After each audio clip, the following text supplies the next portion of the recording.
बिस्मिल्लाहिर्रहमानिर्रहीम। अस्सलाम वालेकुम dear students of class 10th। आज का हमारा लेक्चर जो है वो एक नए चैप्टर के मुतालिक है। Chapter number 11 organic chemistry. Organic chemistry जो है ये इससे रिलेटेड 3 चैप्टर्स हैं हमारी क्लास 10th में। Chapter 11, chapter 12 and chapter number 13। Chapter number 11 organic chemistry के टाइटल से है। चैप्टर नंबर 12 जो है वो हाइड्रोकार्बन्स के टाइटल से है और चैप्टर नंबर 13 जो है वो बायोकेमिस्ट्री के टाइटल से है। तो तीनों चैप्टर्स बेसिकली ऑर्गेनिक केमिस्ट्री की हेडिंग के अंदर जो है वो आते हैं या उनके टॉपिक्स हमने इन तीनों चैप्टर में स्टडी करने हैं। सबसे पहले अगर हम देखें कि ऑर्गेनिक केमिस्ट्री जो है ये है क्या चीज़, तो ऑर्गेनिक केमिस्ट्री को हम ये कह सकते हैं कि the study of organic compounds की स्टडी जो है वो ऑर्गेनिक केमिस्ट्री है। अब फिर ऑर्गेनिक कंपाउंड्स क्या होते हैं, क्वेश्चन तो ये भी आ सकते हैं ऑर्गेनिक कंपाउंड्स क्या होते हैं। तो ऑर्गेनिक कंपाउंड्स जो होते हैं they are basically hydrocarbons and their derivatives. Hydrocarbons और उनसे डिराइव होने वाले जो कंपाउंड्स होते हैं, जो उनके डेरिवेटिव्स होते हैं हाइड्रोकार्बन्स के, वो ऑर्गेनिक कंपाउंड्स हैं। ठीक है, तो यहाँ से हमारे पास अच्छा फिर हाइड्रोकार्बन्स की अगर मैं आपको बात करूँ तो हाइड्रोकार्बन्स क्या होते हैं, they are basically compounds of carbon and hydrogen. Carbon और हाइड्रोजन के जो कंपाउंड्स होते हैं ना वो हाइड्रोकार्बन्स कहलाते हैं। कार्बन एंड हाइड्रोजन, सी के साथ एच जुड़ा हुआ हो और सी और एच के दरमियान जो बॉन्ड हो ये बेसिकली कोवलेंट बॉन्ड होता है, क्योंकि कार्बन भी नॉन मेटल है, हाइड्रोजन भी नॉन मेटल है। तो carbon covalently bonded with hydrogen, this is basically hydrocarbon. और कार्बन और हाइड्रोजन के कंपाउंड्स को हाइड्रोकार्बन्स कहते हैं, कोवलेंट कंपाउंड्स होते हैं ये। और हाइड्रोकार्बन्स और इनसे डिराइव हुए जितने कंपाउंड्स होते हैं वो ऑर्गेनिक कंपाउंड्स होते हैं। और ऑर्गेनिक कंपाउंड्स की स्टडी को हम ऑर्गेनिक केमिस्ट्री कहते हैं। ठीक हो गया। तो अब यहाँ पे आपके पास 2 डेफिनेशंस बन सकती हैं प्रॉपर, और फिर हमने उन दोनों डेफिनेशंस की बात करने के बाद फिर आगे चलेंगे। सबसे पहले तो ऑर्गेनिक कंपाउंड्स क्या होते हैं। तो ऑर्गेनिक कंपाउंड्स में ये होगा कि the compounds having carbon and hydrogen यानी hydrocarbons and their derivatives.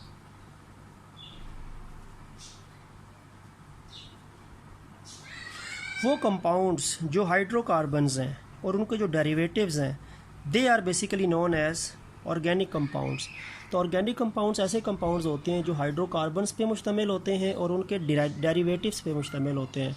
Derivatives का मतलब हम आगे जाकर डिस्कस करेंगे कि कार्बन हाइड्रोजन जो होता है, हाइड्रोकार्बन्स जो होते हैं उनमें से क्या होता है कि उन हाइड्रोकार्बन में से अगर हाइड्रोजन हम निकाल दें और उसके बजाय कोई दूसरा आइटम आके इस हाइड्रोजन को रिप्लेस करे तो वो उसका डेरिवेटिव बन जाएगा। जैसे सी के साथ एच लगा है ना, अगर सी के साथ हाइड्रोजन को वहाँ से निकाल के कोई दूसरे एलिमेंट को उसमें शामिल कर दिए जाएँ तो वो ऑर्गेनिक कंपाउंड हाइड्रोकार्बन का डेरिवेटिव बन जाएगा।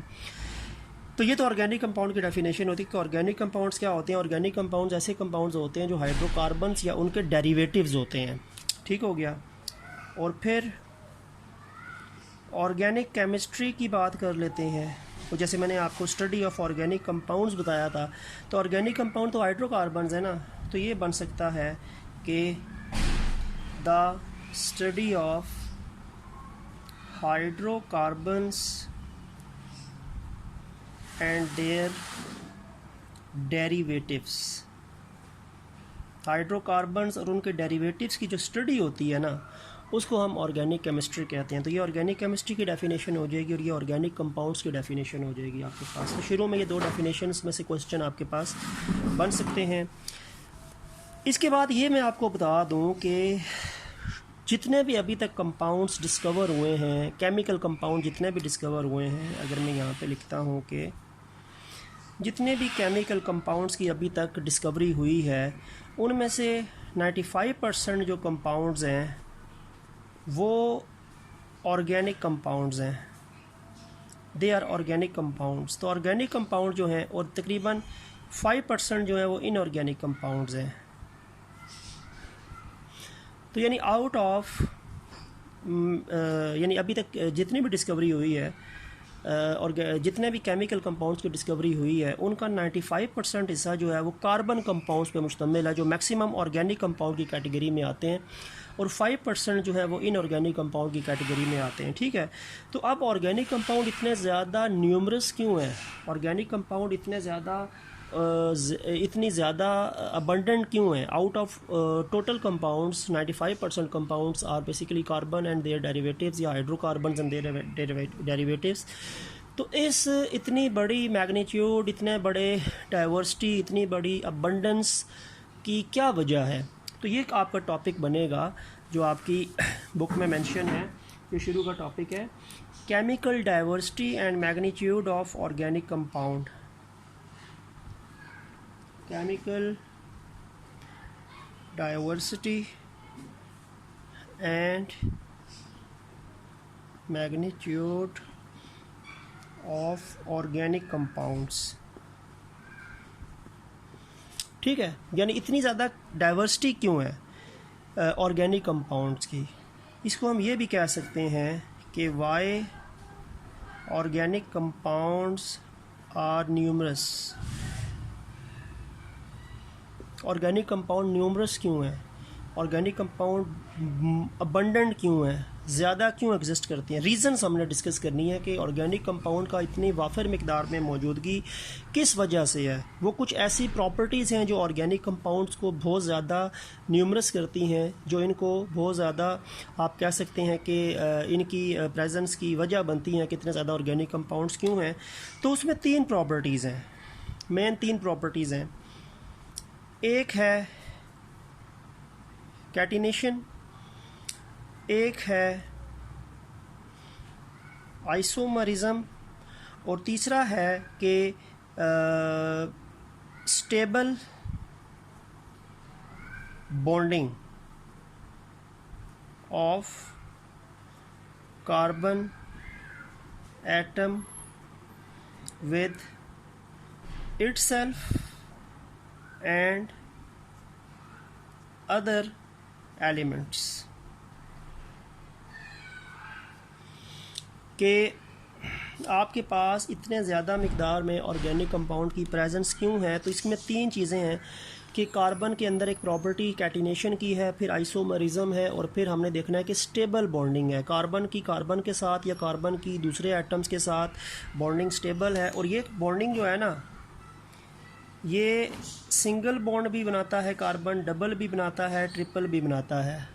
यानी इसमें तीनों तरह के बॉन्ड फॉर्मेशन की एबिलिटी होती है, सिंगल, डबल एंड ट्रिपल। तो यानी इस मल्टीपल बॉन्डिंग भी इसकी स्टेबल होती है, सिंगल बॉन्डिंग भी इसकी स्टेबल होती है। ठीक हो गया। अब हम 1 बाय 1 इन प्रॉपर्टीज़ को डिस्कस करते हैं, जिससे हमें ऑर्गेनिक कंपाउंड की डाइवर्सिटी का आइडिया हो जाएगा। पहली प्रॉपर्टी जो है ना, कैटिनेशन है। कैटिनेशन क्या होता है? द सेल्फ लिंकिंग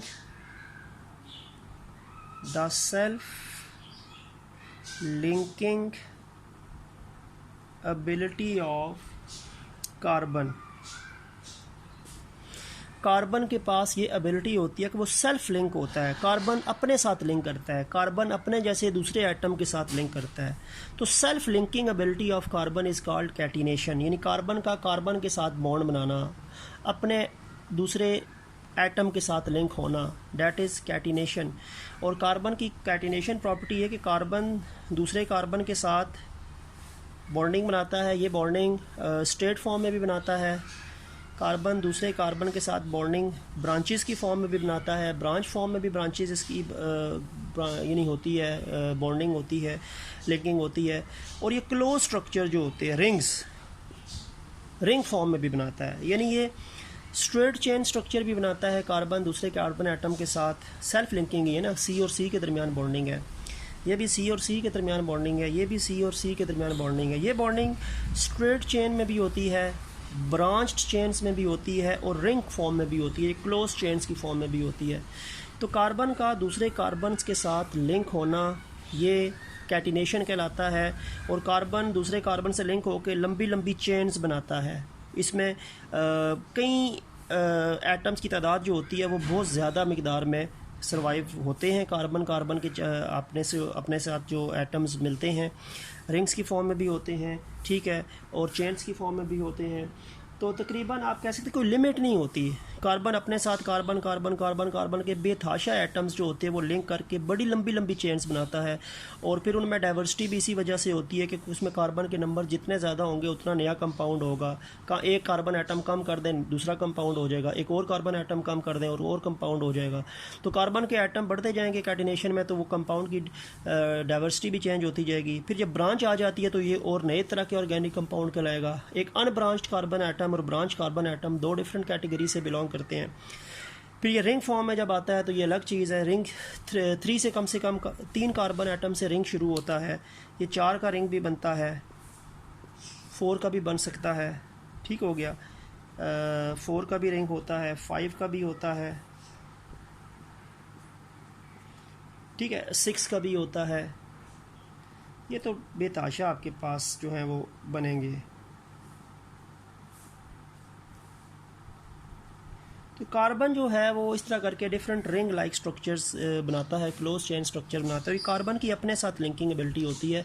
पहले कार्बन एटम मिलेंगे तो फिर हाइड्रोजन बाद में आएगा, ठीक है। तो यानी इस तरह करके आप कह सकते हैं कि हाइड्रोकार्बन्स की फॉर्मेशन में पहले सी और सी का बॉन्ड बनता है, और ये बड़ा स्टेबल बॉन्ड है।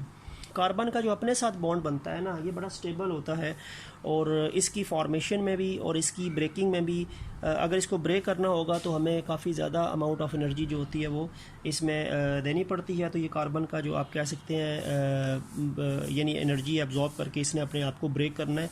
तो ये बड़ा स्टेबल बॉन्ड होता है। कार्बन का अपने साथ जो लिंकेज होता है वो कैटिनेशन कहलाता है, and that linkage is very much strong linkage. कोई लिमिट नहीं है कि कार्बन कितने कार्बन एटम से सेल्फ लिंकिंग कर सकता है। कार्बन के पास जब तक दूसरे कार्बन एटम्स होंगे और इलेक्ट्रॉन्स अवेलेबल होंगे, जो टर्मिनल कार्बन होता है, तो दूसरा कार्बन एटम आके उसके साथ लिंक हो सकता है कोवलेंटली बॉन्डेड की वजह से, ठीक है। और यही वजह होता है कि कुछ और एलिमेंट्स भी हैं जो सेल्फ लिंकिंग करते हैं, जैसे सिलिकॉन वगैरह है, पर वो इतनी ज़्यादा डाइवर्सिटी नहीं है उसमें सेल्फ लिंकिंग की।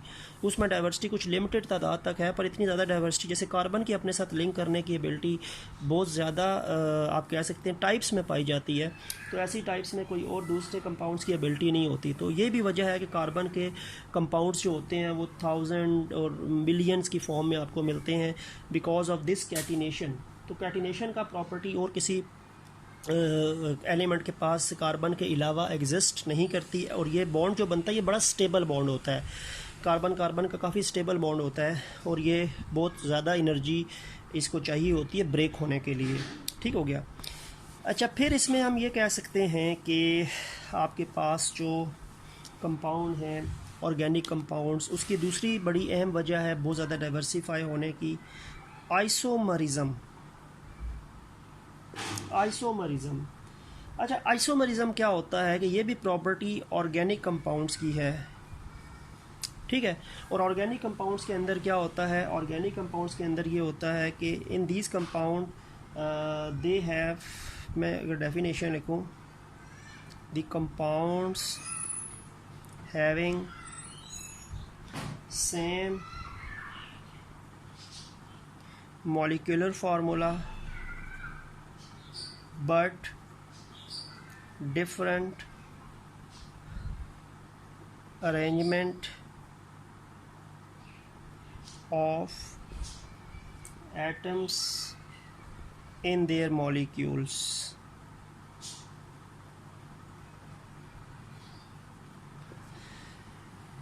This property is basically known as isomerism. तो आइसोमरिज्म क्या होता है कि कुछ ऑर्गेनिक कंपाउंड्स ऐसे होते हैं, बल्कि काफ़ी ऑर्गेनिक कंपाउंड्स ऐसे होते हैं जिनका मॉलिक्यूलर फार्मूला तो सेम होता है, लेकिन उनमें एटम्स की जो तरतीब होती है वो डिफरेंट होती है। एटम्स की बनावट जिस जो कंपाउंड को बना रही होती है वो डिफरेंट तरीके से उनमें लिंकेज होता है। तो हम ये भी कह सकते हैं they have same molecular formula but different structural formula. Structural formula का मतलब है स्ट्रक्चर में फ़र्क होगा, अरेंजमेंट ऑफ एटम्स में फ़र्क होगा, उनका मॉलिक्यूलर फार्मूला जो होता है वो सेम होता है। तो ये भी एक ऐसी प्रॉपर्टी आइसोमरिज्म जो कि ऑर्गेनिक कंपाउंड्स की डाइवर्सिटी को या उनकी अबंडेंस को बढ़ाती है। ठीक है, अब इसमें मैं आपको एग्जांपल दे देता हूँ। इसमें अगर मैं आपको एग्जांपल देता हूँ, एक कंपाउंड है जी ब्यूटेन। ब्यूटेन का फार्मूला है C4H10, ऑर्गेनिक कंपाउंड है ब्यूटेन। ठीक है, तो फार्मूला जो है वो C4H10 है। अच्छा, इससे पहले मैं आपको ये भी बता दूं कि कार्बन जो है ना, उसके वैलेंस शेल में 4 इलेक्ट्रॉन्स हैं। कार्बन ग्रुप 4A से बिलोंग करता है और ग्रुप 4A में जितने भी कंपाउंड होते हैं उनके वैलेंस शेल में 4 इलेक्ट्रॉन्स होते हैं। तो इनको 4 इलेक्ट्रॉन चाहिए होते हैं अपने उसको कंप्लीट करने के लिए, वैलेंस शेल को कंप्लीट करने के लिए। यानी एक इधर आ जाएगा, एक यहाँ पे, एक यहाँ पे, एक यहाँ पे, ये दूसरी कोई एटम आके जुड़ेंगे, जिसके नतीजे में आपके पास कार्बन के पास ये 4 बॉन्ड बनाने की एबिलिटी है। कार्बन टेट्रावैलेंट है, 4 इलेक्ट्रॉन्स इसके अपने हैं, 4 इलेक्ट्रॉन्स किसी दूसरे एटम के ये शेयर करेगा और ये अपने आप को 4 सिंगल कोवलेंट बॉन्ड बनाएगा। ठीक है, तो कार्बन 4 सिंगल बॉन्ड बनाएगा। अगर सिंगल बॉन्ड बनाएंगे तो कार्बन 4 बनाता है, डबल बनाएगा तो वो दो डबल बनाएगा। ठीक है, और अगर ट्रिपल बनाएगा तो एक ट्रिपल बनाएगा और एक सिंगल बनाएगा। तो कार्बन सिंगल बॉन्ड जो है ना, वो कार्बन जो है वो 4 बनाता है। अगर डबल करें तो डबल 2 बनाएगा, 2 इधर 2 इधर, 4 हो जाएंगे ना। और अगर एक ट्रिपल बना ले तो फिर इसको एक सिंगल बनाना पड़ेगा। तो टोटल बॉन्ड 4 बनाएगा। सिंगल है तो 4, डबल है तो 2 2, 1 2 3 4 हो जाएंगे ना। और एक ट्रिपल अगर बन गया तो फिर एक सिंगल बनेगा। तो ये आपके पास कह सकते हैं कि ये आइसोमरिज्म की प्रॉपर्टी है जो कार्बन ने 4 बॉन्ड्स की फॉर्म में बनानी है। अब आते हैं हम इसकी एग्जांपल्स पे आते हैं ब्यूटेन की एग्जांपल्स पे आते हैं। देखें, आइसोमरिज्म में हम एग्जांपल पढ़ रहे हैं ब्यूटेन है C4H10। ठीक है, अब 4 कार्बन है। ठीक है, तो इसके यानी इसके स्ट्रक्चर कितने बन सकते हैं, इसके आइसोमर्स स्ट्रक्चर देखो। 4 कार्बन है ना, पहले मैं 4 कार्बन बना दूं और चारों के दरमियान सिंगल बॉन्ड बना दूं। ठीक है, अब इन सब कार्बन का इस कार्बन का एक बॉन्ड बना है, तो टोटल 4 बनाने हैं। इसने 3 और बनाने हैं, इसके 2 बने हुए हैं, इसने 2 और बनाने हैं, इसने 2 बने हैं, 2 और बनाने हैं, आखिरी वाले का 1 बना है तो इसने 3 बनाने हैं। यानी हर कार्बन के 4 बॉन्ड हैं। ठीक है, पहले मैंने क्या किया कि ये 4 कार्बन को आपस में जोड़ दिया। उसके बाद जो आखिरी के 2 कार्बन है ना, ये 3 बॉन्ड बना रहे हैं क्योंकि इनका 1 बना हुआ है, दरमियान वालों के 2 बने हैं तो वो 2 बना रहे हैं और वो H होंगे, हाइड्रोजन होंगे, ये H हो जाएंगे। ठीक हो गया। अगर इसको मैं थोड़ा सा ये आपके पास एक ब्यूटेन है और इस ब्यूटेन को मैं ऐसे लिख सकता हूँ, ये आखिर में देखो ये CH3 है ना, इसको मैं CH3 लिख सकता हूँ, फिर CH2 है, 2 कार्बन है, फिर CH2 है, आखिर में CH3 है। तो एक ये तरीका है इस ब्यूटेन C4H10 की अरेंजमेंट का, और इसका नाम जो होता है वो N ब्यूटेन होता है। इसको हम N ब्यूटेन कहते हैं। We can call this as N butane. ठीक है, अच्छा, इसमें एक और चीज़ भी बन सकती है। मैं क्या करूं, मैं 3 कार्बन को तो सीधा कर दूं, एक ब्रांच बना दूं।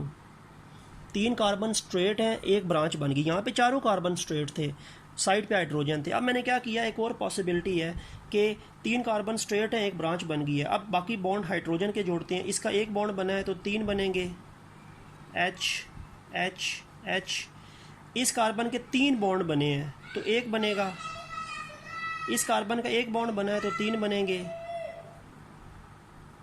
और जो नीचे कार्बन है उसका भी 1 बॉन्ड बना है तो 3 बनेंगे, वो जो H के साथ बनेंगे। अब आपके पास बेसिकली था क्या कि मैंने कार्बन की एक ब्रांच बना दी, 4 कार्बन को मैंने एक ब्रांच की फॉर्म में अरेंज कर लिया और बाकी हर किसी के 4 बॉन्ड पूरे कर लिए। अब देखें, कार्बन 4 हैं, हाइड्रोजन इसमें भी 10 हैं, 1 2 3 4 5 6 7 8 9 10। और इसको अगर मैं दूसरी तरह लिखूं तो मैं लिख सकता हूं CH3। ठीक है, ये CH3 है, फिर एक सिंगल बॉन्ड कार्बन के साथ हाइड्रोजन है ना, इसको मैं CH कह सकता हूं, इसके साथ फिर आखिर में CH3 है और नीचे भी CH3 है। ये इसका स्ट्रक्चर जो है वो बनेगा। अगर मैं कंडेंस कर दूं, ये ओपन मैंने बना दिया, जिसको कंडेंस कर दिया, ये भी C4H10 है, ये भी ब्यूटेन है, ये ऊपर वाला भी ब्यूटेन है, ये ऊपर वाला भी ब्यूटेन है, वो N ब्यूटेन है, ये भी ब्यूटेन है। इसमें भी कार्बन 4 ही हैं, लेकिन मैंने एक कार्बन को नीचे ब्रांच में शो कर दिया, बाकी कार्बन के 4 बॉन्ड पूरे कर लिए। तो ये भी आपके पास ब्यूटेन है, इसको हम कहेंगे आइसोब्यूटेन। आइसोब्यूटेन तो दोनों ब्यूटेन है, दोनों का मॉलिक्यूलर फार्मूला सेम है, लेकिन दोनों का स्ट्रक्चर डिफरेंट है। तो ये आइसोमरिज्म है। तो ब्यूटेन आइसो में भी है, एन ब्यूटेन में भी है। तो ये डाइवर्सिटी को इंक्रीज़ कर रहा है ना, ये केमिकल डाइवर्सिटी को और मैग्नीट्यूड को बढ़ा रहा है ऑर्गेनिक कंपाउंड के। अब एक और एग्जांपल इसी आइसोमरिज्म में मैं आपको दे देता हूँ, and that example is basically pentane. Pentane है C5H12। अच्छा, C5H12 को 3 तरीके से लिंक कर सकते हैं, 1 2 3 4 5 कार्बन, ठीक है, या फिर 1 2 3 4 कार्बन 1 ब्रांच, या फिर 1 2 3 कार्बन 2 ब्रांच। ये तीनों 5 कार्बन की अरेंजमेंट है। 5 carbon straight, 4 carbon straight 1 branch, 3 carbon straight 2 branches. अब 7 हर कार्बन के 4 बॉन्ड पूरे करने। ये आखिर में कार्बन है, इसके पास 1 बॉन्ड बना है तो 3 बॉन्ड बनेंगे, वो तीनों हाइड्रोजन के होंगे। इस कार्बन के 2 बने हैं तो ऊपर नीचे 2 ही नए बनेंगे। इस कार्बन के भी 2 बने हैं, 2 ही नए बनेंगे। इसके भी 2 बने हैं, 2 ही नए बनेंगे। आखिरी वाले का 1 बना है तो 3 बनेंगे नए। इसमें 5 कार्बन स्ट्रेट थे और ये C5H12 है। हाइड्रोजन आप गिन लें, 1 2 3 4 5 6 7 8 9 10 11 12। ये पेंटेन जो है ना, ये कहलाता है N पेंटेन, इसको N पेंटेन कहेंगे। अगर इसको मैं कार्बन के साथ हाइड्रोजन बिल्कुल इकट्ठे करके लिखूं तो ये बनेगा CH3, फिर CH2, CH2, CH2 और आखिर में बनेगा CH3, ठीक है। CH3, CH2, CH2, CH2, CH3, N pentane. अब आते हैं जी सेकंड वाले पे। इसमें 4 कार्बन इकट्ठे हैं, 1 ब्रांच आ गई है ये भी पेंटेन। अब क्योंकि हाइड्रोजन जोड़ने हैं मैंने, इसके पास 1 बॉन्ड बना है तो 3 नए बनेंगे। इसके 2 बने हैं, 2 नए बनेंगे। इसके 3 बने हैं, 1 बनेगा। इसका 1 बना है तो 3 बनेंगे। आखिरी वाले का 1 बना है तो 3 बनेंगे। ये सारे हाइड्रोजन्स होंगे, all of them are hydrogen.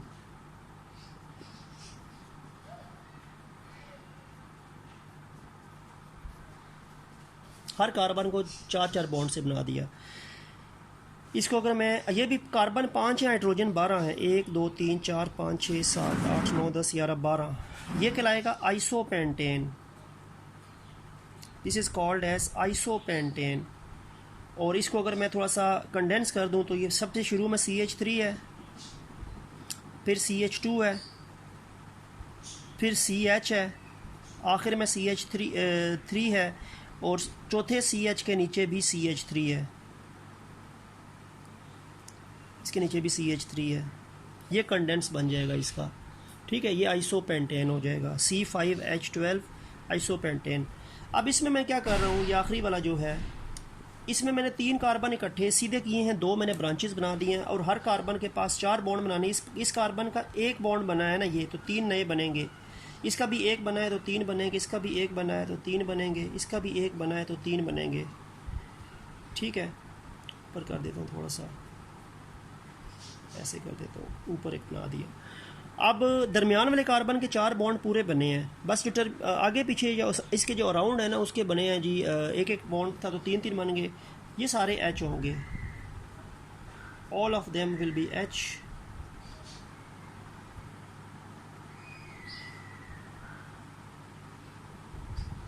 अब ये कार्बन भी आपके पास 5 ही हैं, लेकिन ये कार्बन 5 स्ट्रेट थे, ये 4 स्ट्रेट थे, 1 ब्रांच थी। ये 3 स्ट्रेट है, 2 ब्रांचेज हैं, और 3 3 6 3 9 3 12। C5H12 है ये कहलाएगा neopentane. This is called as neopentane, NEO। इसको नियोपेंटेन बोलेंगे, ठीक हो गया। तो ये नियोपेंटेन है, दूसरा वाला जो है वो आइसोपेंटेन है, पहले वाला जो है वो एन पेंटेन है।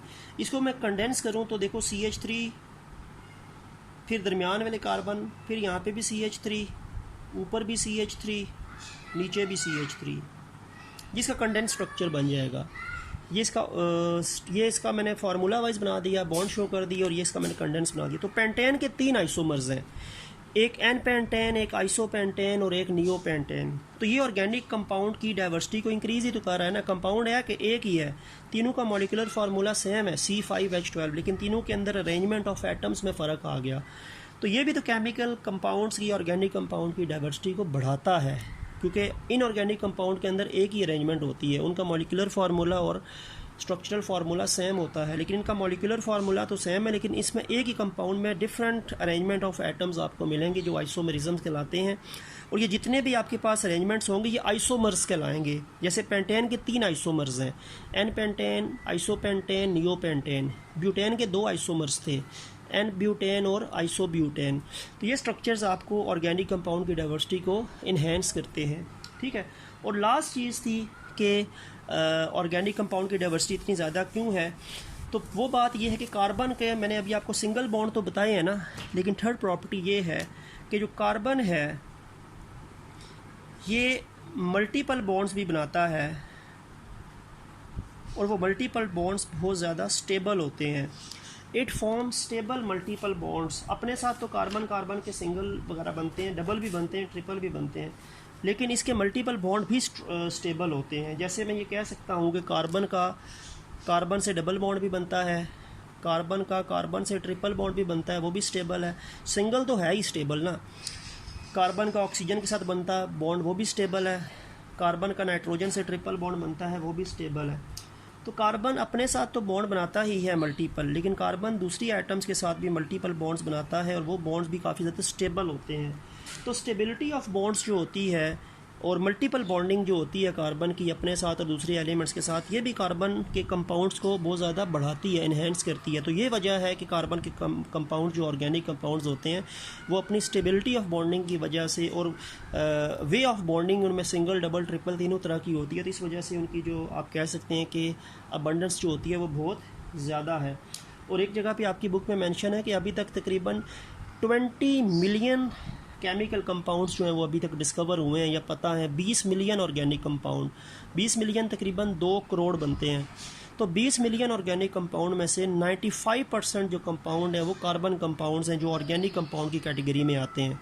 तो ये बहुत बड़ी वैल्यू है। 20 मिलियन ऑर्गेनिक कंपाउंड का 95% हिस्सा जो है वो ऑर्गेनिक कंपाउंड्स पर मुश्तमिल है। तो ये 3 वजूहात हैं, एक तो स्टेबल मल्टीपल बॉन्डिंग है, दूसरा इसकी आइसोमरिज्म का इसमें रोल है इसकी डाइवर्सिटी में, और थर्ड रोल जो इसमें था वो कैटिनेशन का रोल है। तो ये कुछ पैरामीटर्स थे जिसकी वजह से ऑर्गेनिक कंपाउंड्स आपके पास बहुत ज़्यादा मिकदार में मिलते हैं, और उनकी डाइवर्सिटी और उनकी अबंडेंस जो है वो इनऑर्गेनिक कंपाउंड के मुकाबले में बहुत ज़्यादा है। तो आज का हमारा लेक्चर यहीं तक था। उम्मीद है आपको बेटर इसकी अंडरस्टैंडिंग होगी। तो नेक्स्ट लेक्चर तक के लिए अल्लाह हाफिज़।